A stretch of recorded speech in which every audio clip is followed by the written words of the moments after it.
Hello and welcome to this showcase of what I like to call the Grizzly Build in Dark Souls 3.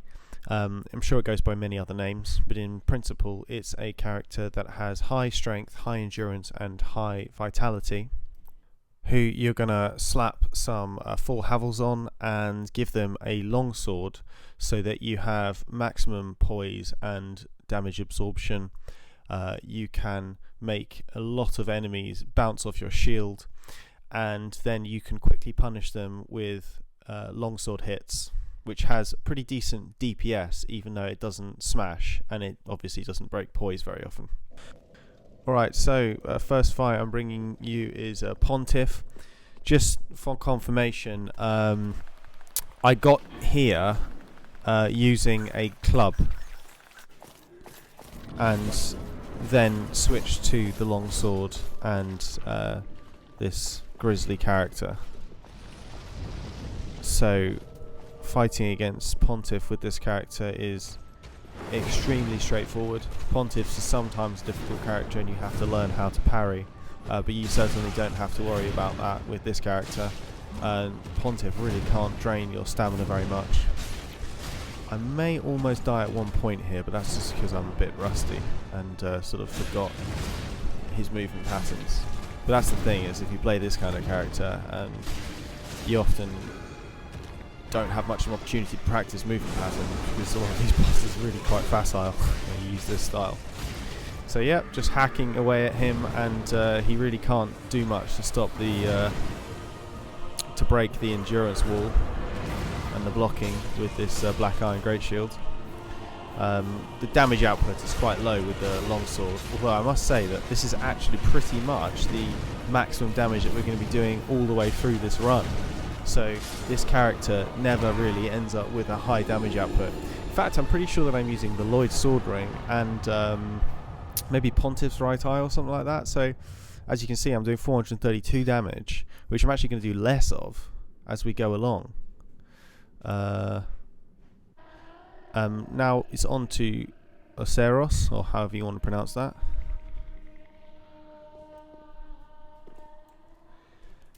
One of my favourite fights, so I had to include it. Also, quite just actually, interestingly enough, I almost die a few times on this character. The main problem is that he's one of these characters who jazzes out your camera, so you have to be a bit careful. There are a few characters all the way through running with this character, and through a few bosses running all the way through with this character, where you find that because of their size, because of the way that the camera reacts, it's best to back away from them when they're attacking. That way you'll always make sure that they bang into your shield, and just it's a comically low amount of endurance damage they end up doing. So for example, when Oseros jumps over you, you have to kind of disengage the camera, and I think it automatically disengages, but you've got to sort of turn around in the right direction. There you see I got stuck under him and he landed on top of me. It doesn't really matter though. The amount of damage reduction I've got with this wing knight armor is just comical. So I mean, Oseros doesn't really threaten me much. When he does the charge, he's going to do it at some point. Oh, there he did right there. It's kind of annoying actually. You have to kind of just prepare for it. He did it again and he almost died, you see. So yeah, that was just, again, sort of lack of practice. I wasn't really focusing, or at least I kind of didn't really know what my plan was. Also got quite low vigor at the moment. I raced to a decent amount of strength and endurance, but I wasn't, and a reasonable amount of vitality, but I wasn't that interested in getting vigor at this point, mainly because a lot of these bosses around this stage can't do much damage to me. I should actually state that I did fight Dancer really early on, before fighting Aldrich, before Yorm, and yeah, it was just it took me like 9 goes, and I was twinking with the Great Club, so I didn't bother to include that video in this compilation. But that's through information why I'm fighting Oseros at this point. So yeah, Oseros has been quite straightforward. Just block his attacks, don't get hit by too many random charges, and then occasionally nick him a couple of times with your longsword, and he hasn't got much health, so he's not a very difficult boss. But it's just a good bit of fun. So that's the end of Aceros. 6 Estus used.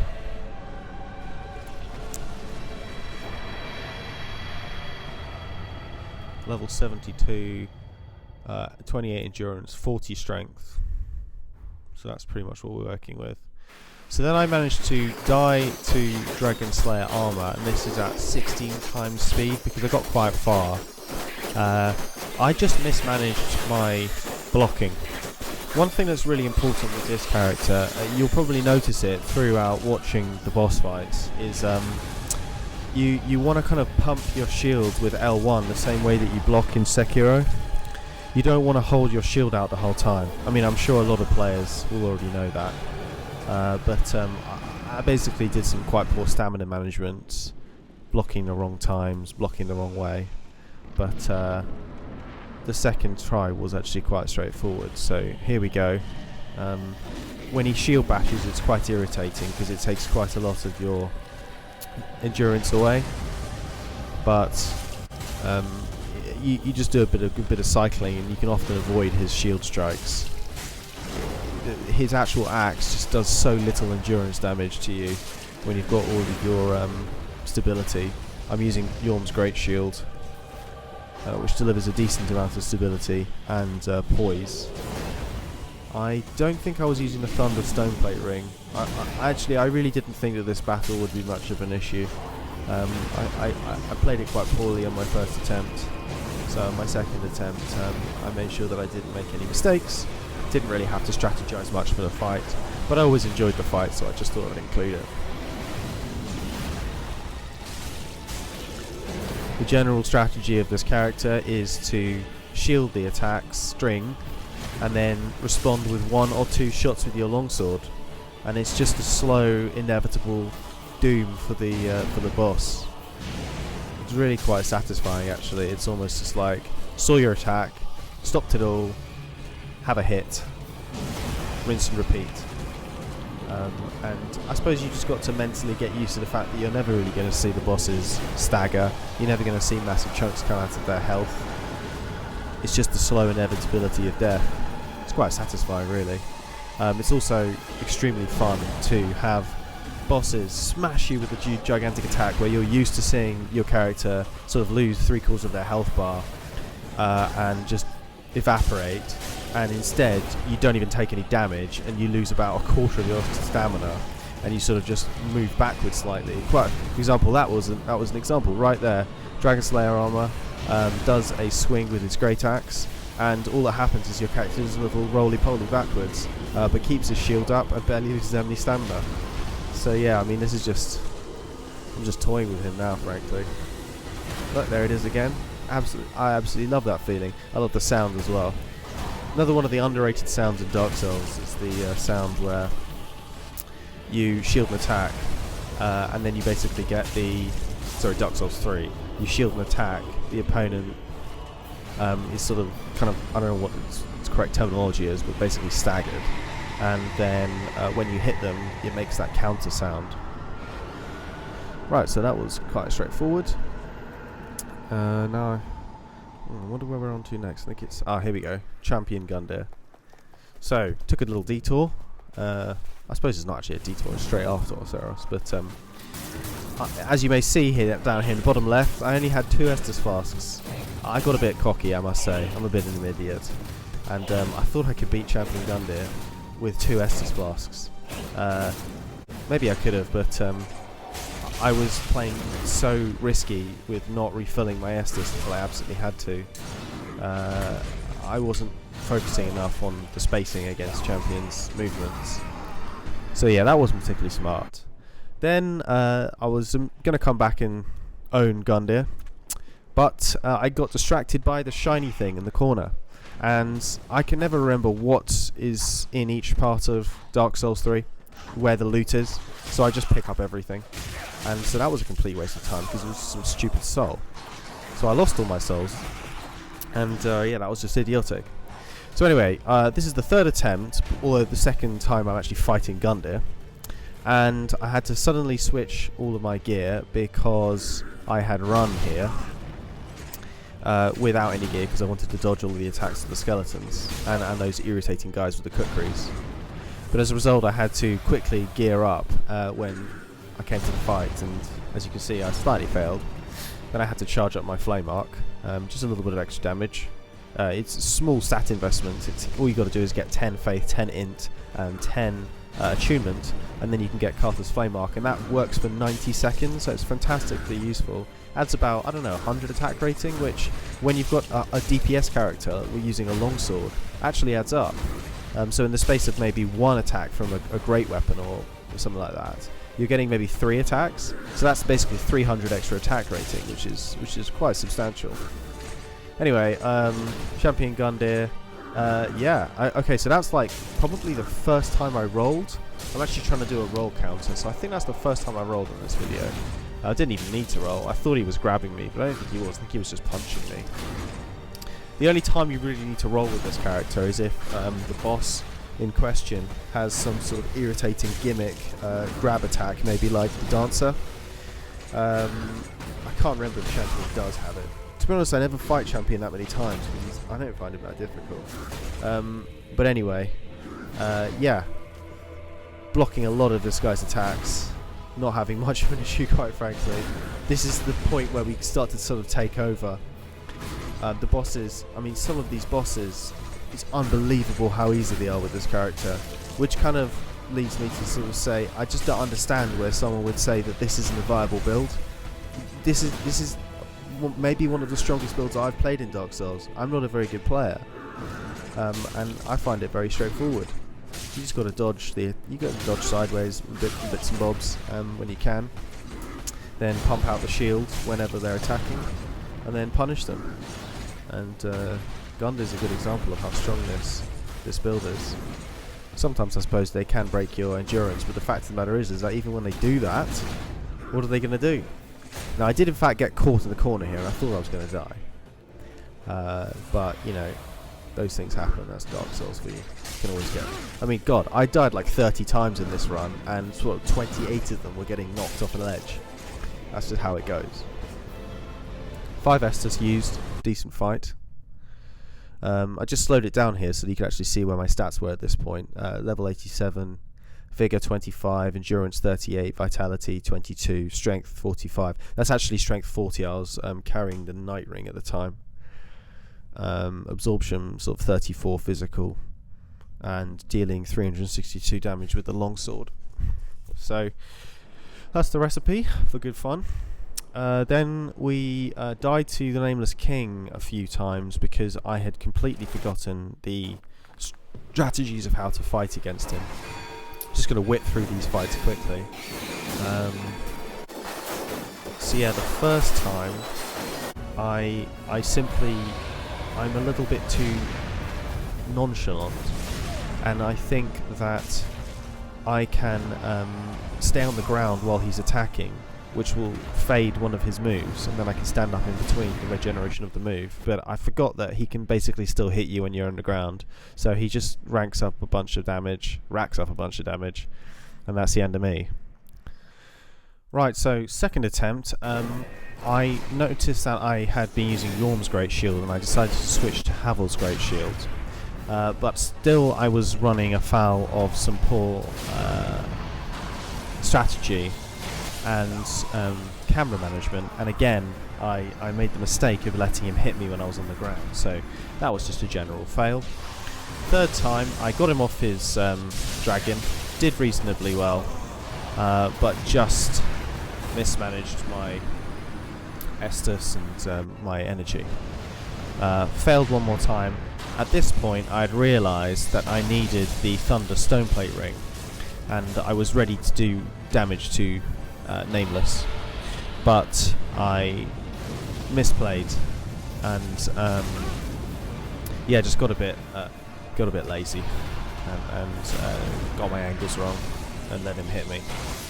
But yeah, it's a bit of a misselling of the quality of this type of character against Nameless King, because actually I did a bit of sunbrowing and killed this guy about 10 times after I beat him here. So here's the full fight, and as an example of the really enjoyable experience of your character shielding a massive attack, taking no damage, and just doing a little roly-poly backwards. So yeah, you can target either the dragon's head, or whatever it is, a bird. I suppose it's a bird, a wyvern, whatever you want to call it. You can, I don't even know what it is, a cockatrice, I don't know. But anyway, you can, his steed. You can target his steed's head, or you can target him with the camera.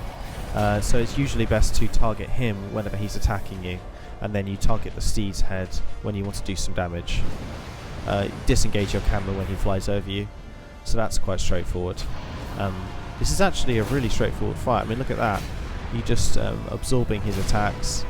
I was using Thunder Stone Plate Ring, so the amount of spillover of damage he does is very low, especially when you're using Havels. Taking a little bit of time to refuel there. Missing miserably the head of the steed. Switching back my camera angle to make sure that he can't hit me. Yeah, but this isn't really very difficult, this part.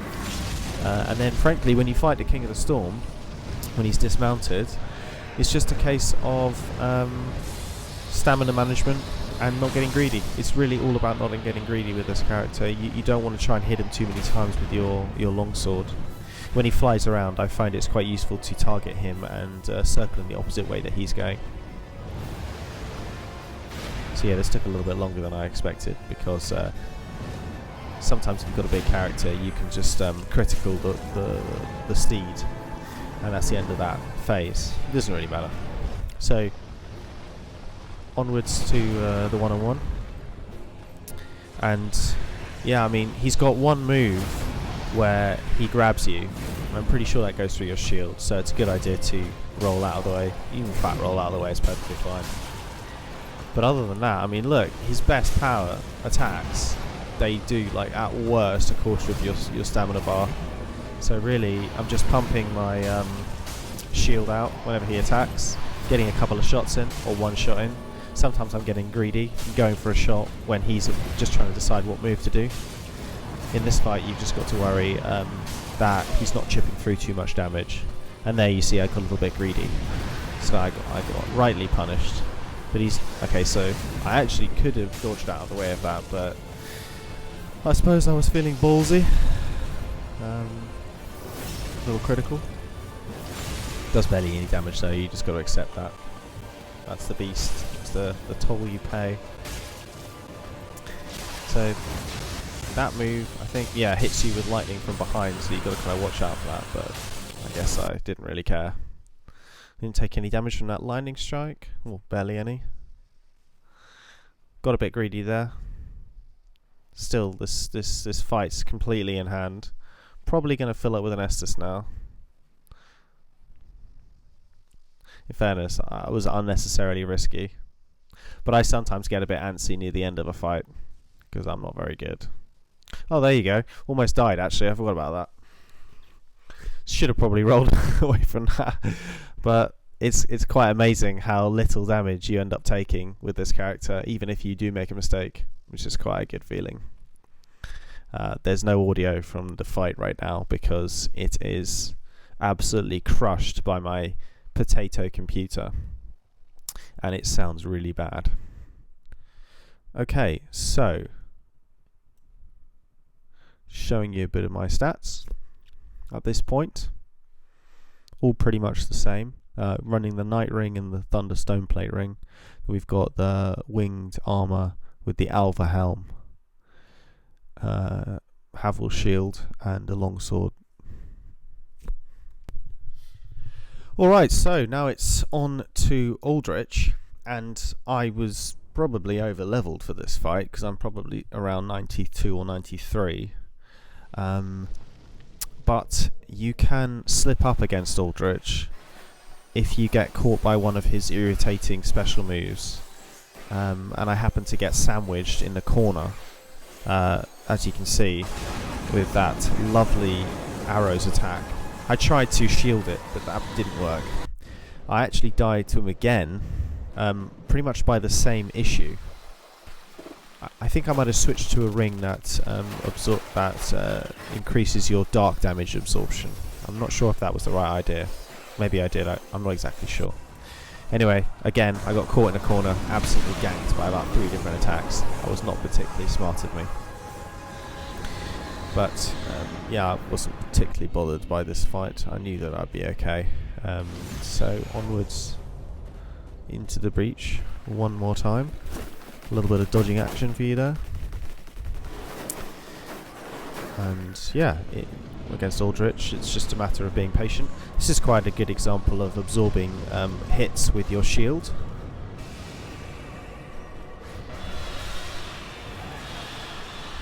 Kind of like a little obstacle course.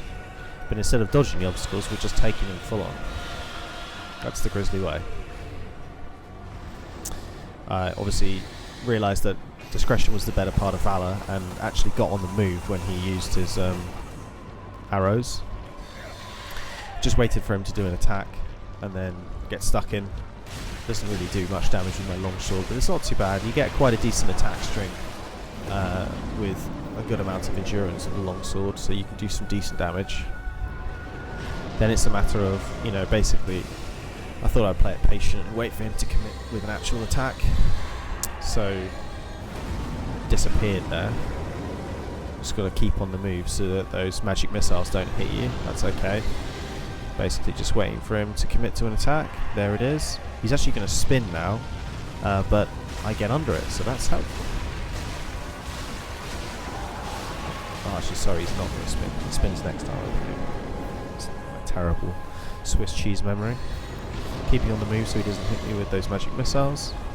There you go. I think that's Life Hunt Side or something like that. But anyway, it missed. And we got stuck in, and that's the end of that one. So, what are we on now? Oh yes, the 3 dudes before the princes. I thought this is quite a fun one. Just an example of the trials and tribulations you go through with this character. I thought I could take them one by one. I somehow forgot that that doesn't really work. They basically always aggro in a string, so they follow behind each other. And I also was a bit surprised that this character didn't bounce off my shield when he hit me with his axe. And I realised that in PvP, that's actually quite normal. When you PvP against real people, they tend not to get bounced off by your shield. I don't know if that's some kind of design intention from software, but you have to be ready for that. So anyway, narrowly avoided death here, and I thought I'd just include this fight, because it's quite fun. I'll actually narrate to you my thoughts. So first things first, let's get a bit of space. Oh god. Oh no, that's a bad idea. Okay, I'm getting ganked from behind. Right, okay, let's turn around. Let's do a fight up at the top here. This will be alright. Let's just see. Okay, bit of space. Oh god, okay, no, the Dex guys followed me. Oh my god. And now, because I didn't save or anything, I mean, I didn't plan for this fight to take place where it is. The 2 gargoyles were behind me, so I thought I'd jump down because that would de-aggro them, but apparently it doesn't. They just keep chasing you all the way through the level. Never actually taken them this far. So I thought, right, I'll fight this guy one-on-one. It'll be nice and easy peasy. I'll just sort myself out. Trying to look for an opening, and then I realised that the Dex guy jumps down, so oh my god, better keep going. I'll kite them into here, and hopefully they'll leave me alone. Get a bit of HP. Running quite low on Estus at this moment, and here he comes. And this is a bit annoying because I know that I haven't actually cleared out this level because I took the elevator up here. So I've got a bit of a problem. I don't know how much more space I've got. I'll fight them on the bridge. That'll be my last stand. I'll give it a go. And now I'm feeling a bit of a fool for recording this fight. Also, I realised that the Dex guy doesn't get bounced back by my shield, which is irritating. Now they're both attacking me at the same time, so I'm going to have to just hope I can find an opening. But I have noticed that my sword seems to stagger both of them.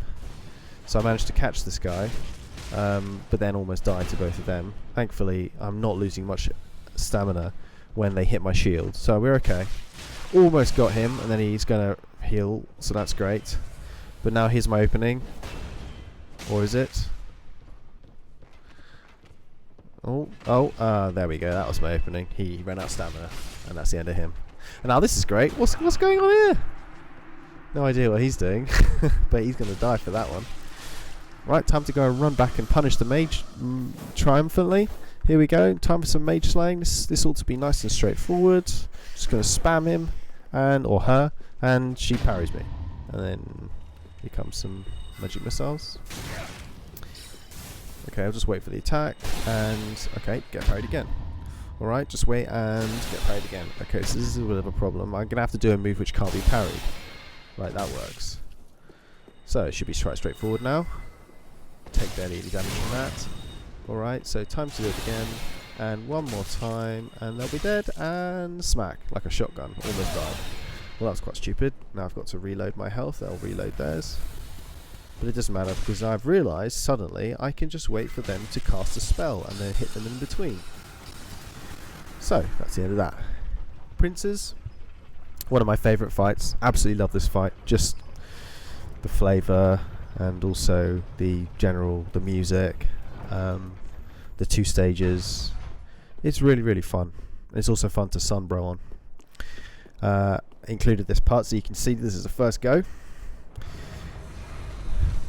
Basically about the same level as I was when I fought Nameless King. And what do we got here? Well, it looks like we're on full Havels. No, we're not. We're not full of Havels yet because I've limited my vitality and I'm waiting to get Havels +3. So we've got Havels, but we've got the Wing Knight hat, which is a hat I really hate, but it was an efficient one to be wearing. So this fight,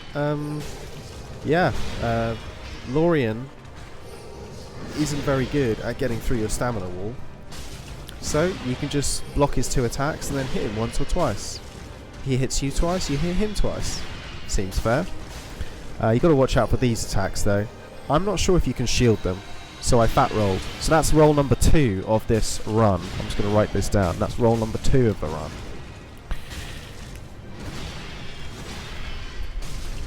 So yeah, this has always been a personal favourite of mine in general. I got caught out there because I didn't realise that he can sort of pump fake the charged attack. That's, I think, what he did. Anyway, it was okay. Not a particularly difficult part of the fight. Get a bit of a heal in before I have to run around. Now, I always get clipped here. This is pretty tough. That was close. Shielded the stab. Running low on stamina, so be careful. It's alright. Don't mind about that. And what are we going to do here? We're going to walk to the side. Oh, I did in fact roll, so that's 1 for the roll counter. In fact, it was an unnecessary roll. So you've got to be patient on this fight with this kind of a character. It's quite hard for Lorien to damage you, but you do have to watch out for the charged attack and for these magic missiles. So I decided I'd just run around and luckily avoided a stab there.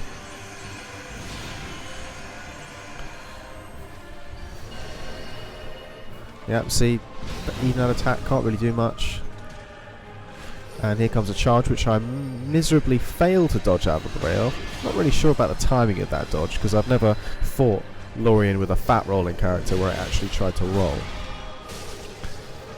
I have beaten this game with this kind of character before, but I don't think I fat roll through that attack. I think I was trying that out this time.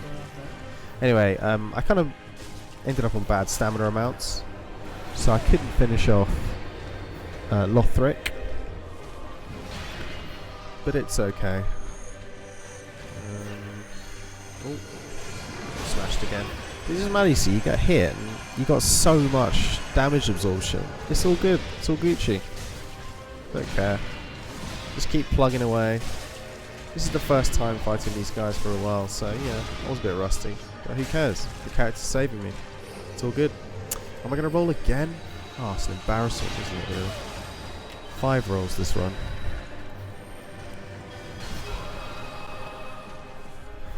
Anyway, I was quite nonchalant. Knew it would come. And there it is. Just position myself for the coup de main. Coup de grace or whatever it's called. Coup de grace. 8 SSUs, but I didn't really have to. Okay, so now we're nearing the end because I'm not going to bother with all the bosses, and maybe at some point I'll show Frida, but I didn't record it for this one. For some reason, my brain sort of failed, and I almost killed myself there. I don't know precisely what I was doing, but anyway, this is the first time fighting the demons, and I have often enjoyed this fight, so I was quite confident that it would be okay.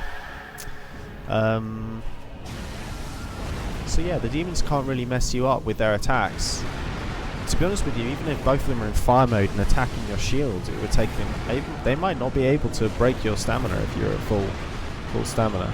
So it's really about being patient and getting your licks in when you can. Just got to bear in mind where the other one is. Do a little bit of strategic running occasionally. Discretion, the better part of valor, and all that. It's still pretty hard for them to even get to you because you run at the same speed as someone who's really light, which is obviously a design difference. In Dark Souls 3, you might as well take advantage of that. In Dark Souls 1, your speed is heavily affected by what you're wearing. So you got to watch out for the pink ones. So the poison explosion. Not that it does much damage though. It doesn't really matter. But you just might as well, because it will mess with your blocking of the red one, whichever one's red at the time. But as you can see, I'm attacking these demons with reckless abandon, and they're still not breaking my poise. I haven't been breaking my poise once. It's just, look at the pathetic amount of endurance damage they're doing to my character. It's absolutely pathetic. You know, they really should be embarrassed. I'm just sort of Gordon Ramsaying while they try to bother me. Yeah, and then just get a few licks in on the old head. So yeah, we're pretty hardcore now. Our character's pretty much fully actualised as the ultimate battle grizzly, and I'm feeling extremely confident at this point. That pyromancer that you have to fight, just absolutely annihilated her without any difficulty at all, which is quite unusual for me because usually I get bothered by her.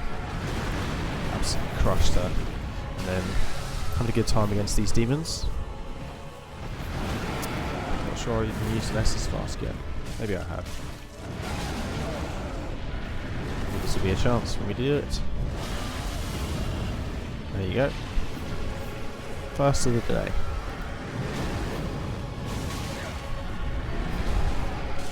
So yeah, I like to get inside the demons, get inside their movements.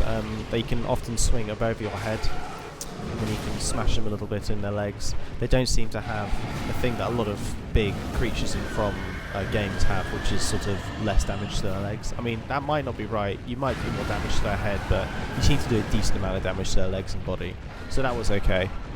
I always find this fight with this kind of a character, one that has maybe low damage but high survivability, you've got to be highly patient. You can't chip down this very large health pool that these demons have unless you're an absolute death-dealing machine. So just have a nice time, enjoy the sights, enjoy the sounds. It's actually really quite enjoyable when they do their big swipes. They take so little endurance off you when you're shielding it. You take absolutely no damage, so you can really just sit there and be a nice spectator in the fight. I got a bit greedy there because I really wanted to kill that demon, so I let the other one hit me with the poison. But it didn't really matter because that poison doesn't do much damage.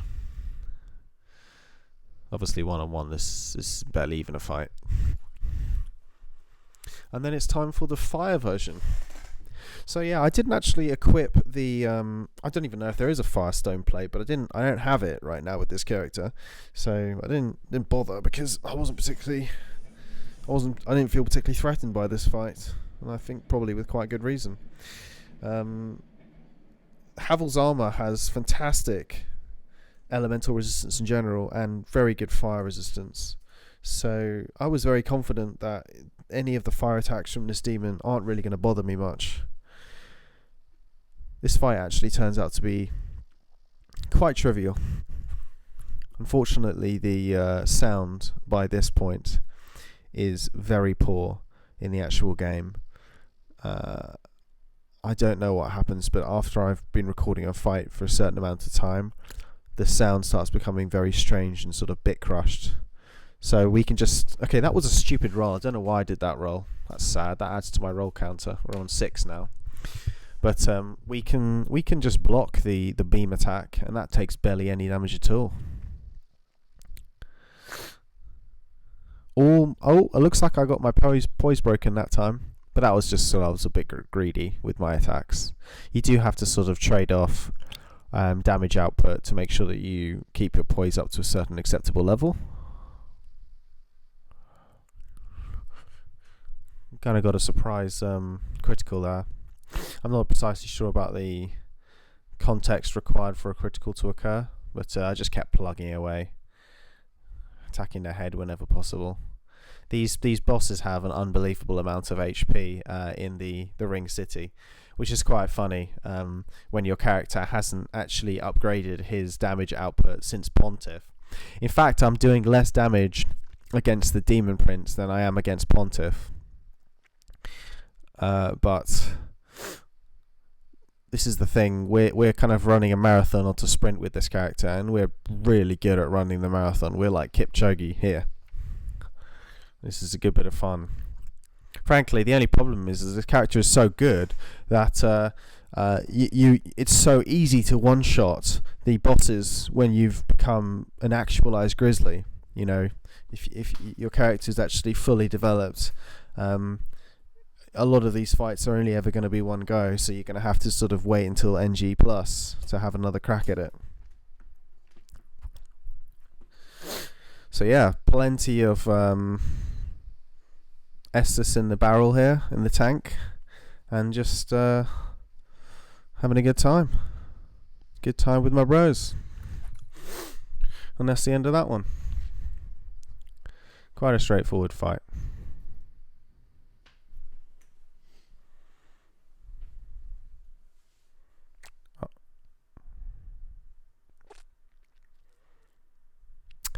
Right, so getting into the tough stuff, mid-ear.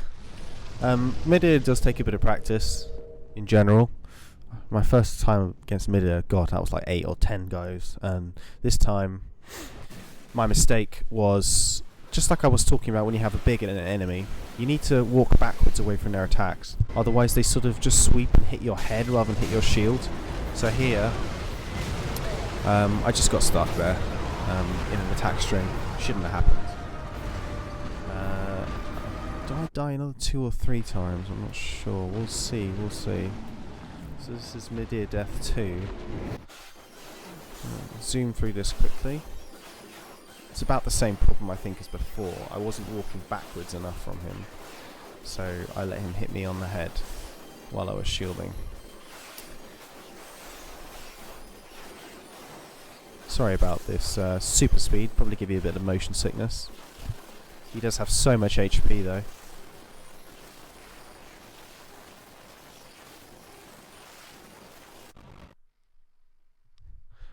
Oh yes, I see. Okay, so actually what we died from here was stamina mismanagement and getting staggered by the explosion. Ah, so we actually beat him on the 3rd go. Yeah, so that's not even that tough. I'm quite pleased with this fight. This is quite a textbook way to beat mid-ear with this type of character. So look, we're actually on full Havels now, and I think I might be running the Estus ring, or I'm running Steel Protection ring. I may actually switch it halfway through this fight. I'm not sure why. But yeah, you block the flames with Havel's shield and Havel's get up really easily. It's just comical. His melee attack can barely touch you. He has one melee. Okay, you've got to dodge this. That's the one you got to dodge. That's a stupid gimmick attack. That's a grab. So you got to dodge that one. I have to do it a few times in this fight. But that one, you can shield that. You can shield everything else. He even has about like a 5 or 6 attack string with his hands and his mouth, and then his breathing fire. Just does absolutely no damage to you, and it doesn't even go close to depleting your poise. That was stupid of me. I didn't keep my shield up. It's okay. Took so little damage. That was all good.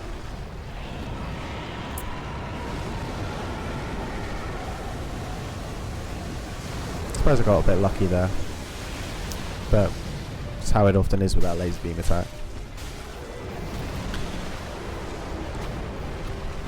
So you can just wail on his face a bunch of times. So basically, to fight mid-air, just in case you don't know, to fight mid-air, you've got to do something about his attack string and then get back to where his head was. He always returns his head to where it was and lets you, like a good fair gentleman, he lets you get a couple of cracks on his head.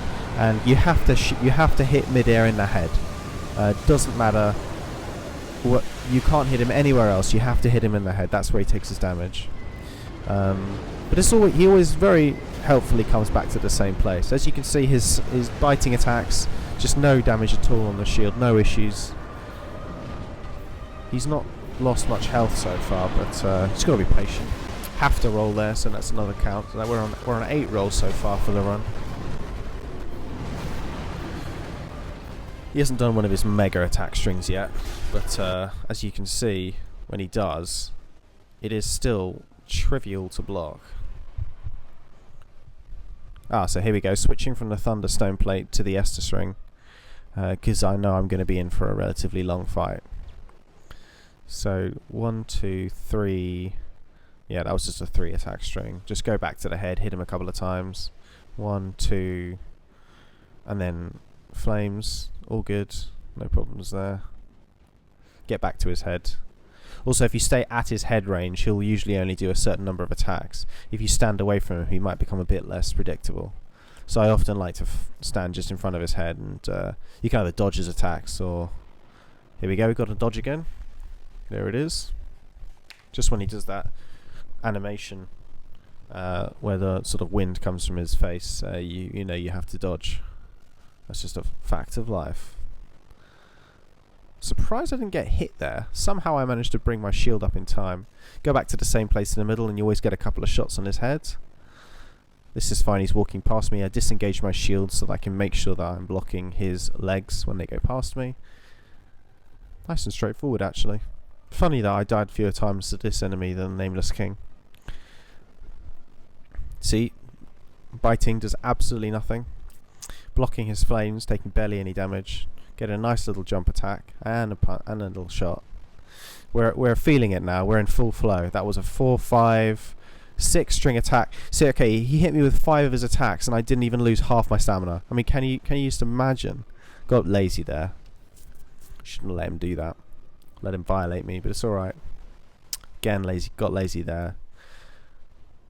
It's all right. I'm getting a bit cocky at this point because I'm feeling absolutely no danger whatsoever. Which is so different from how it usually is against mid-air. Against mid-air, you often feel you're in danger. So I blocked his charge attack, and it did poison me. It did stagger me, but no damage at all. So we're all good. And he obviously can't follow up that attack. So returns his head back to the middle. So just go in for another couple of shots. Right, now it gets a bit irritating. Because now he's going to start doing the thing that the Citrimen Warrior does from Sekiro, where he makes those little dudes out of the ground where they chase you. Again, he staggers my poise, but doesn't do any damage. Here comes the flames, doesn't do anything against Havel's shield, so we're all good. Havel's armor and shield are absolute godsend because they're incredible elemental resistance. Fantastic. I was going to use a black iron shield with a fire gem, which gives you something like 96 resistance. But I thought I'd take the Havel's because it's got the 100% resistance of the attacks. So the Citrimen Warrior attack, you've just got to basically run in a circle and hope that he doesn't catch you out with his attack string. This was a 6 attack string, but you know, our character just does not care. Gotta have to dodge now. That's 10th dodge of the run. So he's powering up again, Dragon Ball Z style. But we're happy. We're safe and in our zone. We know he's going to die soon. And we got plenty of Estus, so we just got to not make a mistake. That's an easy attack to evade. I definitely didn't need to use that Estus flask. But I'm being highly cautious. He's jazzing us around with the camera because he's decided to go on a walkies. It's alright, we just got to patiently, slowly jog up to his head, get a couple of licks in, or maybe just one. Somehow managed to dodge that with I managed to block that with a free camera, which is quite good use of the shielding, but there you go. I think he's going to stagger at some point. There you go. and it's nearing the end of Midir's time. I should also say I one-shot him on the bridge with this character. Really wasn't particularly hard either. In fact, I didn't even have to dodge out of the way of the flames when he comes and shoots the walkway. Just use the Havel's shield. It's all good. So that was Midir, and now here we come for the final two fights of this compilation, and these are both first tries, so I'm quite pleased with this. Beating the Spear of the Church. This isn't half-light. I decided to actually fight a randomer. I included that because I got a nice little reverse block on him, but then I managed to fail to block the second attack. But it's all good. Didn't take barely any damage. Bit of proof that this is a first go. So yeah, I thought I'd just roll the dice and see if I can beat a human player. I always find it's difficult to beat a human, obviously because of the extra person, the extra, you know, whatever she is, like a priestess type thing, that heals the half-light character, and that attacks you with the same weapons that I suppose they use in Dark Souls 1, that place around the bottom of Anor Londo. Always love the start of this fight, it's fantastic, so atmospheric. So we're going to try and get a backstab like a swaggy player and miserably fail because I'm actually not very good. But as you can see, you know, the longsword does the job in this fight because we are going to kill this priestess before the Spear of the Church forms. So now we're feeling very, very confident. As long as this opponent isn't a hacker or isn't really, really good and maybe like parrying every attack, we'll be fine. So I got a bit surprised that my opponent's attack string with looks like they're on a longsword too, or something like that, some kind of sword of that variety, isn't actually getting pushed back by my shield. But it's alright.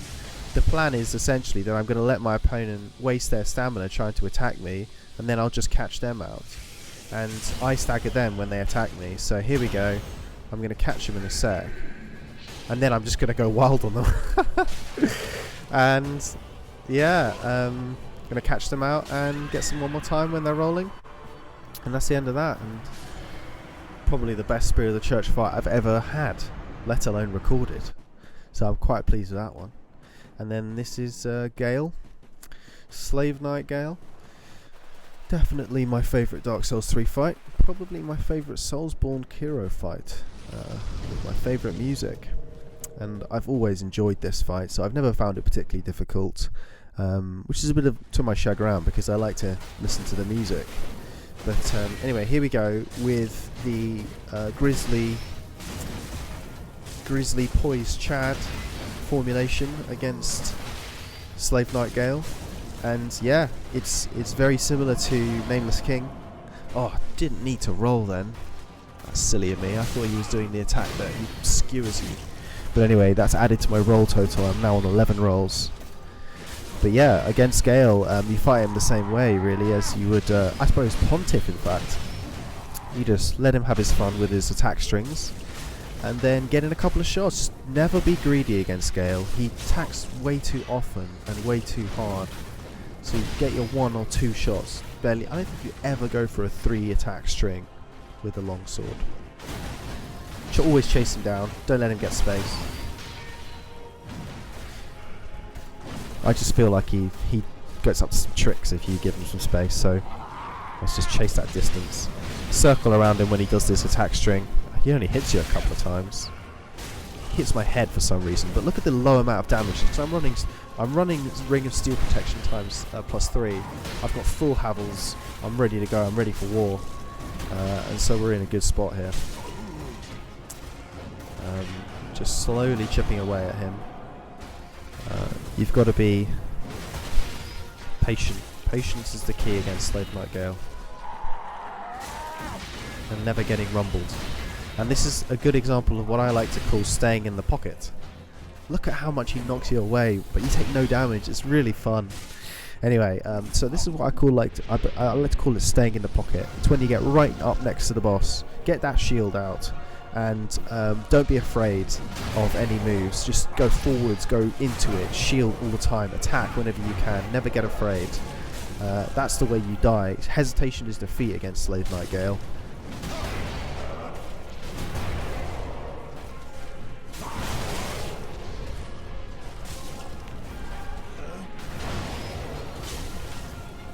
A lot of his attacks here have a sort of a double attack hit thing, but the amount of stamina damage they do is trivial to you, so you just got to be patient. He does give you your times to attack. Sometimes he goes a bit ham, and that was actually quite a nice little sneaky attack that I did because I managed to get my shield up in time. But look at that. That did what, half my stamina? And it recovers really quickly because we got Chloranthy Ring times +3. That's why I'm not running the Great Shield of Glory, because that slows down your stamina recovery, and I value, even though poise is good and stability, obviously, which Great Shield of Glory has the best stability in the game, it's really useful to be able to recover that stamina really quickly, because it benefits your attacking as well. So the Great Shield of Glory messes with your attacking ability, which is a bit irritating. So we're on to the third stage of Gale, but actually it's the same as the second stage, except for it has lightning that comes up out the ground. Other than that, he's really not particularly much of an issue. So you just got to stay in the pocket and keep shielding. This character, I like to get into the mentality of Havel. You know, that kind of, I'm going to take everything, I'm going to stand and trade, stand and bang. I'm not interested in being smart and dodging and giving my opponent any space. I'm just going to get right next to them, up close and personal, fight them in the telephone booth. And Gale is a great example of where that works really well. You bully the bully. Because of the fact that he doesn't do any of these silly kind of gimmick attacks where they sort of do a massive explosion that can't be avoided, you know, like the Rotten or something. You just keep sticking into him.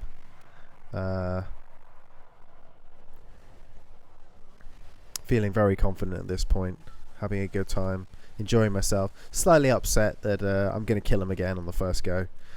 Last time I ran this character, also killed Gale on the first go. It was a bit irritating because I didn't record that. So it's actually one of the reasons why I did this video, did this run, was to show Slave Knight Gale dying on the first go, because I was really quite confident that it was going to be possible. And I do invite anyone watching this video to have a go at running this character. It is supremely enjoyable. It's very rewarding. You learn a different skill set, which is timing your blocking and letting go of your blocks to regenerate your endurance. It takes me back to old school Dark Souls builds. I like to run this build in Dark Souls 1 and Dark Souls 2, but I think it might be one of the strongest builds for a low quality player like myself. And I'm sure there are quite a lot of people watching who are also not particularly talented at Dark Souls but just enjoy it. This is the character for you, I should say. You might give it a go. Have a good time. It's a bit incongruous with this tiny sword, but tiny sword and massive armor and massive shield, but hey, it's great fun. So that's killing Gale quite cleanly. And let's have a look at our configuration before we finish the video. So we're level 118, 40 vigor, 40 endurance, 35 vitality, 41 strength, 383 damage. This is Beeman's Bane. That's what he looks like. He's got a fantastic pair of mutton chops on the go and a nice moustache. So yeah, running heavy longsword +10, Havel's Great Shield +5, Pyromancy Flame, the full Havels, kitted out in full Havels, Ring of Favour, Steel Protection +3, Havels +3, and the Chloranthy Ring +3, running in at a weight ratio of 98.6%. Absorption 46 physical. Just absolutely laughing in the face of death with this character. So, thanks very much for watching.